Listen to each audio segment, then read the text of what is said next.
오늘은 한 강도의 십자가라는 제목으로 말씀의 은혜를 나누도록 하겠습니다. 오늘 우리가 읽은 본문은 우리가 잘 아시는 예수님께서 십자가에 못 박히실 때 좌우 양편에 두 강도가 함께 십자가에 못 박히다가 좌편에 있는 강도는 구원받지 못하고 우편에 있는 강도는 구원받게 되는 그런 내용의 장면을 우리가 볼 수가 있습니다. 우리는 먼저 이 본문을 보면서 우리 한 가지 질문을 할 수가 있죠.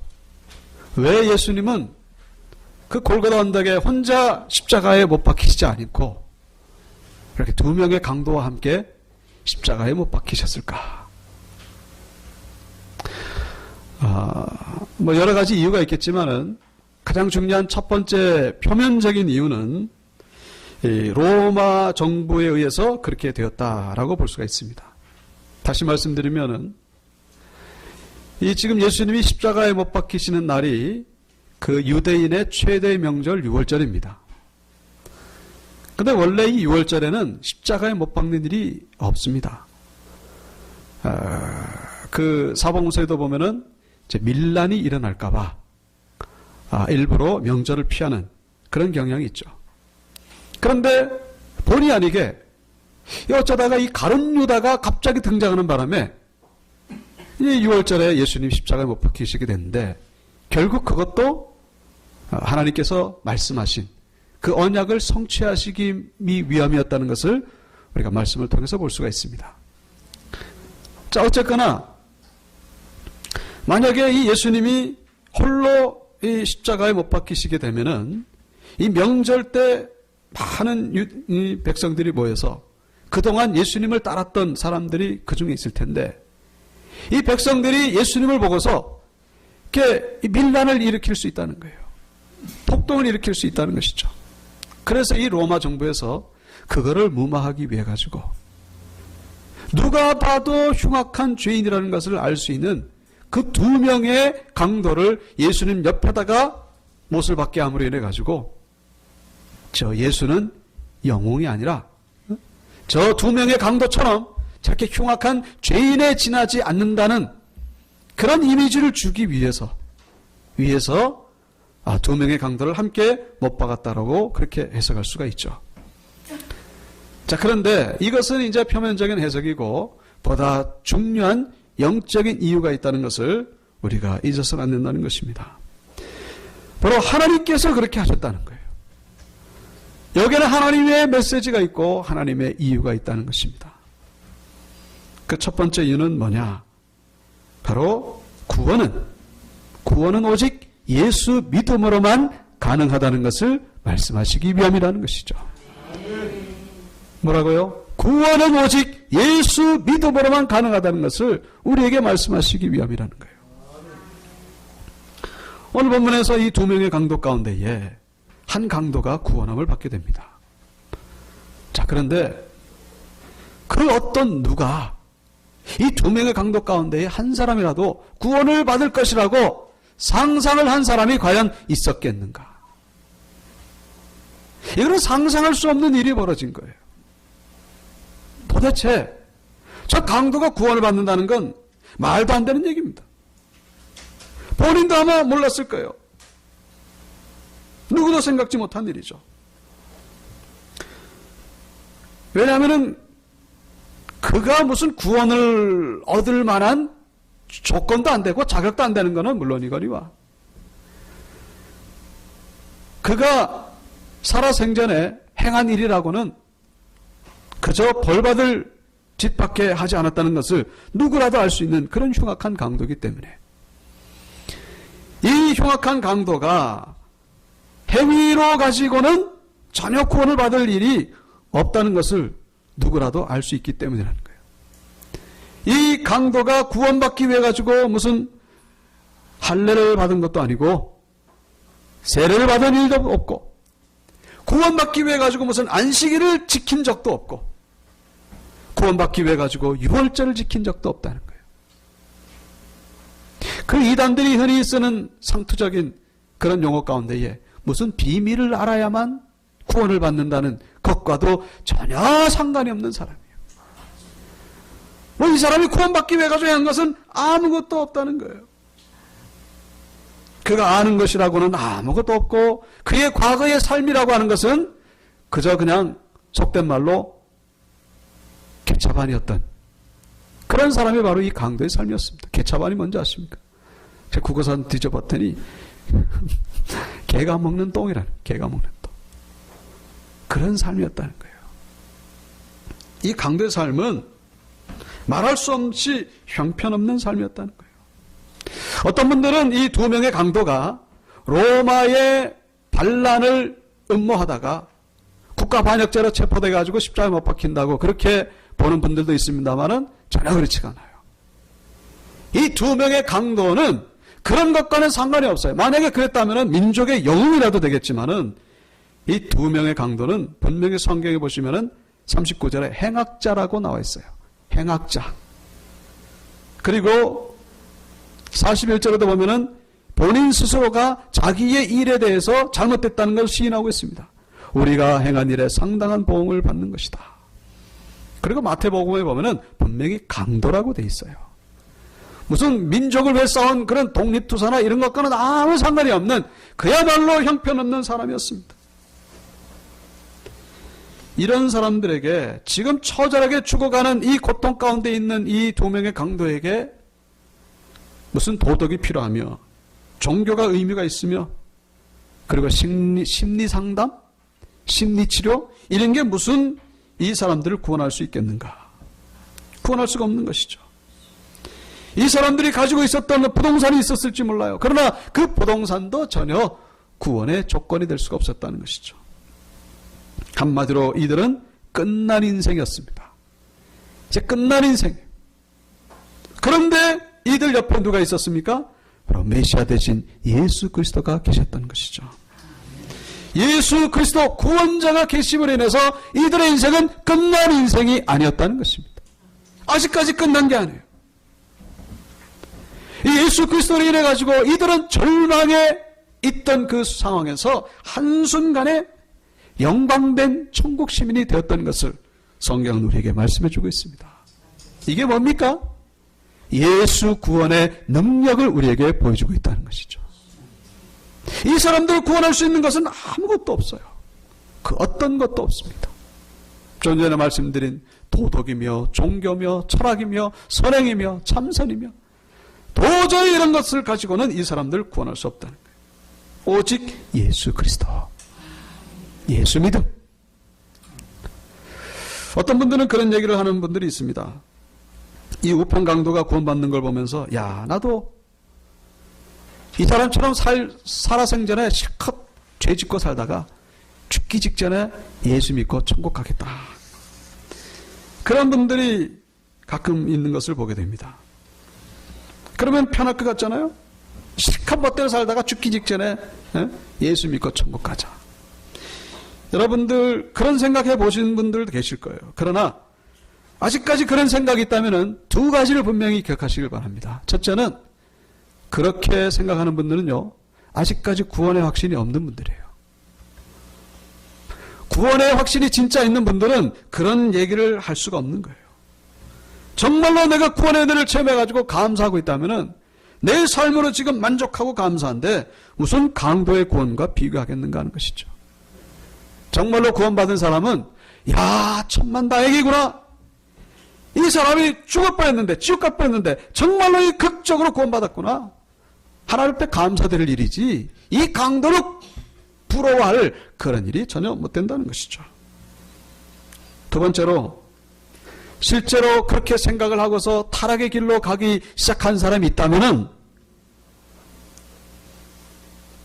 실컷 살다가 죽기 전에 예수 믿겠다고 그렇게 생각한 사람이 있다면은 물론 그런 사람 제가 본 적은 없습니다만은 그런 분은 절대로 죽기 직전에 예수 믿을 만한 그런 믿음이 생기지 않는다는 것을 기억하시기 바랍니다. 그런 동기를 가지고 살다가 예수 믿겠노라고 하는 사람은요, 하나님이 그런 사람들은 천국에 들어보내지 않는다는 것이죠. 그러니까 그런 생각은 아예 접어들어가는 거예요. 오늘 본문의 이 우편 강도가 구원받게 된 것은 이 사람이 행운하라는 것을 보여주기 위함도 아니고, 그러나 하나님 앞에서 행하는 의로운 행위가 아무런 의미가 없다는 것을 말씀하기 위함도 아니고, 오직 한 가지, 뭡니까? 예수 구원의 능력이 얼마나 위대한 것인가를 우리에게 보여주기 위함이다라는 것이죠. 어저께 잠시 제가 여러분도 아시겠지만 박영문 장로님의 간증, 천국과 지옥 간증을 제가 본 적이 있습니다. 불과 몇 시간 뒤면은 이분이 시댁 식구 8명을 완전히 몰살시키고 자기도 극약을 먹고 자살하기로 그렇게 계획된 그런 상황 속에서 누가 이 사람을 변화시키겠는가 하는 거예요. 다음 날이면 일간지에 끔찍한 그 살해 사건이 기사로 나올 법한 그런 상황 속에서 누가 이 사람을 돌리겠는가 하는 거예요. 하나님의 전적인 강권적인 역사가 없었다면 아마 일간지에 그렇게 나왔겠죠. 8명이 죽고 한 사람은 극약을 먹고 자살했다. 그런데 하나님의 놀라운 구원의 역사가 이 사람에게 임했던 것이죠. 그래서 이분이 결국 천국 지옥 갔다 와가지고 본인도 구원받았을 뿐만 아니라 이분이 그 기도원의 원장님으로 계셔가지고 간증 집회만 한 게 아니에요. 어저께 제가 그 기도원 그 홈페이지를 가봤더니 이분은 네, 원장님은 이제 소천하셨죠, 얼마 전에. 말씀을 전하시는데 부흥사로 그렇게 아주 은혜스럽게 말씀을 전하시더라고요. 수많은 사람들을 구원시키고 수많은 사람들 예수 믿게 하고 그렇게 하나님의 품에 안긴 것. 이게 인간의 능력으로 가능한 것인가 하는 것이죠. 이게 바로 예수 구원의 능력이라는 사실을 다시 한번 깨닫고 돌아가기를 축원합니다. 구원은 오직 예수 믿음밖에 없다는 거예요. 다른 것과 비교하지 마시길 바랍니다. 마태복음 12장 20절 상한 갈대를 꺾지 아니하며 꺼져가는 심지를 끄지 아니하기를 심판하여 이길 때까지 하리니. 무슨 얘기입니까? 우리 자신이 상한 갈대라고 여겨질 때가 있어요. 우리 자신이 꺼져가는 등불이라고 여겨질 때가 있습니다. 이거 뭐하나 이거 이제 다 끝났구나. 상한 갈대 그거 뭐에 쓰겠습니까? 상한 갈대. 나무라면 그거 말려가지고 땔감으로도 쓰지만은 그 갈대 하나 그거 그 쓰레기. 그러나 하나님은 그것도 버리지 않는다는 거예요. 그것도 하나님이 귀하게 쓰신다는 것입니다. 심판 때까지 이길 때까지 하나님은 하나님의 구원의 도구로 사용하신다는 거예요. 여러분 오늘 본문의 이 강도가 구원받는 걸 보면서 야 하나님은 이 강도도 구원하시는데 나도 구원받지 않겠는가? 이런 소망을 가지시라는 것이죠. 여러분의 삶 가운데에 내가 상응할 때고 내가 꺼져가는 등불이구나. 그러나 아직 끝난 게 아니라는 것입니다. 여러분 옆에 바로 메시아 되신 예수 그리스도가 함께 계신다는 사실을 기억하시기 바랍니다. 어쩌면 예수님은 이 2명의 강도를 구원하시기 위하여 함께 십자가에 못 박히신 것도 있을 수도 있을 것입니다. 물론 한 사람은 구원 못 받았지만 하나님은 역전의 대가이심을 기억하시기 바랍니다. 예수님도 십자가의 죽음으로 끝난 것 같았지만은 부활의 은혜로 마무리를 장식하셨다는 사실을 잊어서는 안 된다는 것이죠. 다시 한번 우리는 예수 믿음을 굳게 가지시고 이 우편 강도가 경험했던 그 역전의 은혜, 이런 구원의 은혜를 체험하고 돌아가게 되기를 주의 이름으로 축원합니다. 두 번째, 각자 자기 십자가가 있다는 사실을 오늘 본문은 우리에게 말씀해 주고 있습니다. 자기 십자가가 있다는 거예요. 어쩌면 오늘 본문은 지난 주일에 말씀드린 것과 조금 이렇게 모순이 되는 것처럼 느껴질 수도 있습니다. 지난 주일에 뭘 말씀드렸죠? 좁은 문 생명의 길. 우리가 좁은 문으로 들어갔다고 다 끝난 게 아니라 또 걸어가야 될 좁은 길, 생명의 길이 있다는 것을 말씀드렸습니다. 근데 오늘 본문에 나오는 이 우편 강도는 문에 들어갔어요. 예수를 영접해가지고. 그런데 좁은 길을 걸어가기도 전에 낙원에 들어가 버렸습니다. 이걸 우리가 어떻게 설명해야 될 것인가? 어떤 분들은 이런 구원을 가리켜서 부끄러운 구원이다. 그렇게 얘기를 하는 경우도 있죠. 부끄러운 구원. 구원을 받긴 받았는데 이 부끄럽게 구원받았다는 것이죠. 이런 견해에 대해서 저는 반대하고 싶지는 않습니다.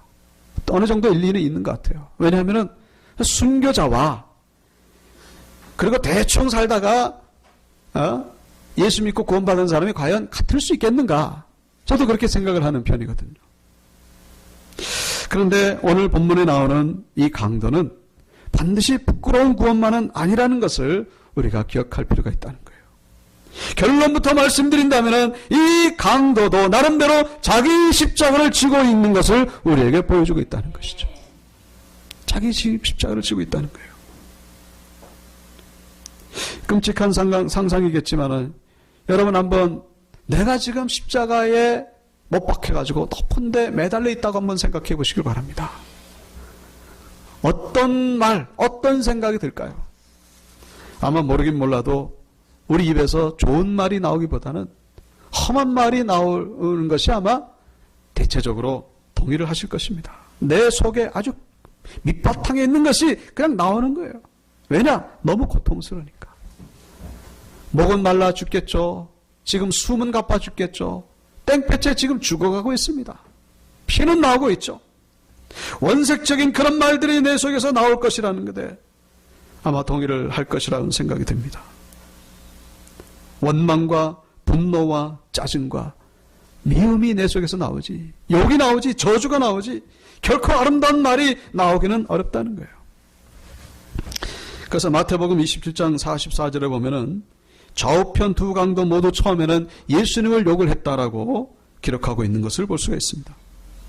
함께 십자가에 못 박힌 강도들도 이와 같이 욕하더라. 이 우편 강도도 처음부터 이렇게 예수님을 향해서 나를 구원하여 주옵소서, 나는 죄인입니다, 그렇게 고백한 게 아니라는 거예요. 처음에는 뭐예요? 이 좌편 강도처럼 예수님을 욕을 했다는 거예요. 영어로 보면은 cast in his teeth. cast는 던진다는 뜻이고 teeth는 이빨이라는 뜻이에요. 이빨을 던졌다. 이게 뭐 아마 이빨을 부득부득 갈면서 아마 분노하고 저주하고 욕을 하지 않았을까. 고통스럽다 보니까 뭐 예수님이 이 강도들에게 잘못한 건 없지만은 그냥 막연히 그 분노의 대상을 삼고서 막 욕을 하는 거예요. 저주하고 욕을 하고. 정신이 없으니까. 그런데 이 우편 강도의 심령이 변화되는 그런 한마디의 음성을 듣게 되죠. 그런 사건이 벌어지게 됩니다. 그건 바로 오늘 본문 좀 전에 가보시면은 32절의 말씀입니다. 34절에 보시면은 예수님께서 말씀하시죠. 아버지 저들을 사하여 주옵소서, 자기들이 하는 것을 알지 못함이니이다. 예수님께서 자기들처럼 정신없고 고통스러울 텐데 그 원수들을 향해서 용서의 말씀을 하고 있는 것을 이 강도들이 듣게 된다는 거예요. 아마 이 우편 강도가 이 말씀을 딱 들으면서 자기 길을 의심했을 겁니다. 아니 이게 지금 무슨 소린가? 욕을 해도 시원치 않을 판에 지금 어떻게 이런 말을 할 수 있을까? 자기 입에서는 이제 욕이 나오는데 저분은 도대체 누굴까? 전혀 어울리지 않는 상황이 된 거예요. 마치 뭐와 같으냐면은 뭐 그냥 예를 들면은 이 조선시대 찍은 사진인데 거기 어떤 사람이 핸드폰을 들고 있어요. 이게 말이 안 되는 거죠. 이게 뭐 가짜 아니냐 이게. 조선시대에 무슨 핸드폰을 들고 있냐. 어울리지 않는 상황. 포탄이 그냥 비오듯 쏟아지는 그런 전쟁의 참호 속에 거기에 데코레이션을 잘한 초코 생일 케이크, 촛불이 꽂혀 있는 채 거기에 있는 그런 모습. 전혀 어울리지 않는 상황이에요. 맞지 않는 상황이죠. 지금 십자가에서 죽어가는 상황 속에서 어떻게 예수님에 비해서 저런 말이 나올 수 있을까? 이 두 명의 강도가 들었다는 거예요. 근데 중요한 건 뭡니까? 똑같은 상황인데 오늘 본문에 보시면은 좌편에 있는 강도는 여전히 예수님을 비방하고 예수님을 저주하고 있다는 거예요. 그런데 이 우편의 강도는 뭡니까? 그 말씀을 통하여 심령이 변화됐다는 것이죠. 그 말씀을 통해 가지고 예수를 메시아로 고백하기 시작했다는 것입니다. 여러분, 이 지금 예수님 양편에 두 명의 강도가 있는 것은 어떤 분들은 그렇게 해석을 하기도 합니다. 십자가로 생명과 죽음이 갈려진다. 그렇게도 볼 수 있겠습니다만은, 그러나 오늘 제가 이 말씀 드리는 말씀과 함께 우리가 볼 때에 이 우편의 강도의 고백이 얼마나 위대한 고백인가를 보이기 위해서, 비교하기 위해서 이 두 명의 강도를 세웠다라고 우리가 볼 수가 있다는 것이죠. 똑같은 상황인데 왜 한 사람은 계속해서 저주를 하고, 똑같은 상황인데 어떤 사람은 같은 강도예요. 이 사람은 성인이고 이 사람은 강도가 아니라 둘 다 강도입니다. 둘 다 지금 욕이 나오고 저주가 나오는 상황인데 한 사람은 왜 예수님을 메시아로 고백했느냐 하는 것이죠. 이 고백이 위대한 고백임을 우리에게 본문은 보여주고 있다는 것입니다. 이 고백이 뭡니까? 이것이 바로 자기 십자가라는 거예요. 이 고백이 바로 자기 부인이라는 것입니다. 여러분, 누구나 할 수 있는 상황에서 할 수 있는 것은 자기 십자가가 아니에요. 그건 자기 부인이 아닙니다. 할 수 없는 상황일 때에 하는 것, 그게 바로 자기 십자가고 자기 부인이죠. 이 우편 강도는 좌편 강도처럼 똑같이 예수님이 뭐라고 하든 말든 간에 똑같이 욕을 할 수밖에 없는 상황이에요. 그러나 그 말을 닫았다는 거예요. 그 말을 스톱했다는 것입니다. 그 말을 멈추고 고백을 바꿨다는 거예요. 뭐라고 합니까? 여기 40절을 보면 그 좌편 강도를 꾸짖기 시작했어요. 너는 도대체 네 죄를 대가를 받으면서도 하나님이 두렵지 않느냐? 우리는 지금 마땅히 지금 죄를 받고 있지만은 저 사람은 그렇지 않다. 저 사람 행한 것 가운데 옳지 않은 것은 없다. 그러면서 42절에 이 우편 강도는 예수님께 간구하기 시작합니다. 주 예수여, 지금 이 땅에서 구원하는 것 그건 별 중요하지 않습니다. 이 지금 죽을 때에 당신의 나라가 임할 때에 나를 기억하옵소서. 그랬더니 주님이 약속하시죠. 내가 진실로 내게 이르노니 오늘 내가 나와 함께 낙원에 있으리라 하시니라. 예수님이 이 우편 강도를 향해 구원을 약속하고 계신 것을 볼 수가 있습니다. 여러분, 이 우편 강도는 비록 짧은 시간, 불과 몇 분, 아니 몇 시간밖에 안 됐지만은 그 짧은 좁은 길을 갔던 사람이었다는 것을 인정해야 된다는 것이죠. 여러분, 몇 년을 좁은 길을 가느냐, 몇 시간을 좁은 길을 가느냐, 이게 중요한 게 아니라는 거예요. 이 사람은 짧고 굵게 갔다는 것입니다. 중요한 것은 자기에게 주어진 자기 부인의 십자가, 자기를 부인하는 십자가, 자기 희생의 십자가.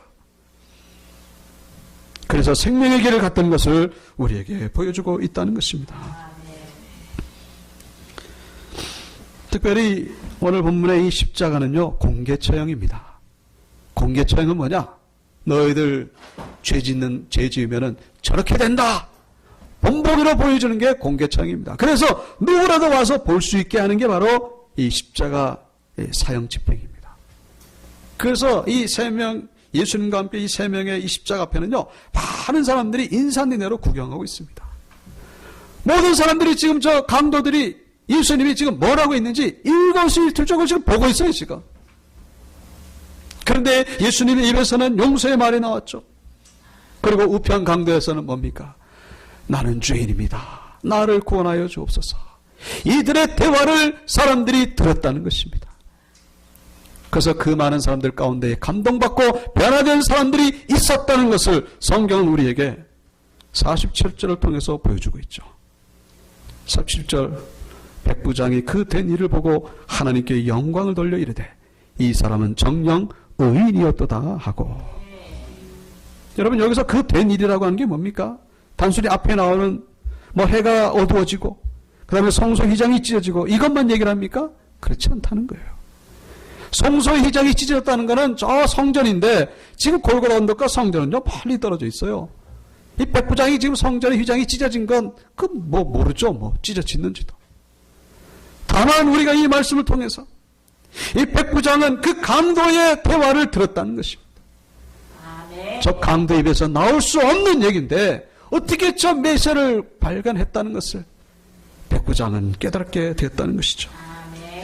여러분, 지금 우편 강도는 지금 메시아를 고백하고 있는 것을 통해 자기 십자가, 자기 부인을 통해서 많은 사람들에게 예수가 메시아인 것을 간접적으로 증거하고 있는 것을 볼 수가 있다는 것입니다. 결국 이 우편 강도의 십자가는 뭡니까? 처음에는 좌편 강도와 똑같은 십자가예요. 저주의 십자가고 형벌의 십자가였죠. 그런데 이 우편 강도가 신앙 고백하는 그 순간 이 저주의 십자가가 무슨 십자가로 바뀐 겁니까? 바로 사명의 십자가로 바뀐 줄 믿으시기를 축원합니다. 저주의 십자가가 축복의 십자가, 영광의 십자가. 여러분, 이 우편 강도가 십자가 안 매달렸으면요, 예수 믿긴 글렀어요. 그냥 개차반으로 살다가 그냥 죽었겠죠. 그러나 그에게는 이 십자가가 도리어 유익함이었다는 거예요. 이 저주의 십자가, 이 고난의 십자가가 그에게는 축복의 십자가로 바뀌어졌다는 것을 그 죽는 순간에 깨달았을 겁니다. 아, 이게 복된 자리구나. 이게 나의 영광의 자리였구나. 하나님이 나를 인도하셨구나. 그렇게 고백하지 않았겠는가 하는 것이죠. 여러분, 그냥 상황은 똑같은데 그 심령이 바뀌면서부터 그의 모든 삶의 의미는 달라지게 된다는 사실을 기억하시기 바랍니다. 우리의 심령에 예수 믿음, 예수 고백이 있으면요, 내 삶의 사건의 의미가 달라지는 거예요. 내 삶에 지금 고난이 왔다 할지라도 내 심령이 변화되면은 그거는 고난이 아니라 사명이 된다는 사실을 기억하시기 바랍니다. 여러분, 지금 어떤 십자가를 지고 있습니까? 어쩌면은 처음에 우편 좌편 강도처럼 아주 힘든 십자가를 지고 있는 분들도 계실 거예요. 고난의 십자가. 어쩌면 저주처럼 보여지는, 어쩌면 불행처럼 보여지는 그런 십자가일 수도 있을 것입니다. 그러나 내 안에 예수 그리스도가 들어오셔서 나의 주인이 되실 때에, 주여, 나는 예수 믿고 천국 갈 줄로 믿습니다. 나에게는 천국 소망이 있음에 감사드립니다. 심령의 변화가 일어남으로 인해 가지고 그 순간부터 우리의 고난의 십자가는 사명의 십자가, 축복의 십자가로 바뀌게 된다는 사실을 기억하시기 바랍니다. 십자가를 갈아탄 거예요. 어떻게? 예수 믿음으로. 여러분의 십자가가 도리어 축복의 십자가라는 사실을 잊어서는 안 된다는 것입니다. 하나님의 이유가 있어가지고 우리에게 그 십자가를 주셨다는 것이죠. 아멘. 말씀을 마치겠습니다. 여러분은 어떤 십자가를 지고 가고 있습니까? 저주의 십자가, 고난의 십자가 할지라도 오늘 이 우편 강도가 예수를 만남을 해가지고 축복으로 바뀐 것처럼 여러분의 모든 십자가가 사명의 십자가, 영광의 십자가로 변화되어지는 은혜를 체험하게 되기를 주님의 이름으로 축원합니다. 우리 다 같이 일어나셔서 찬송하시고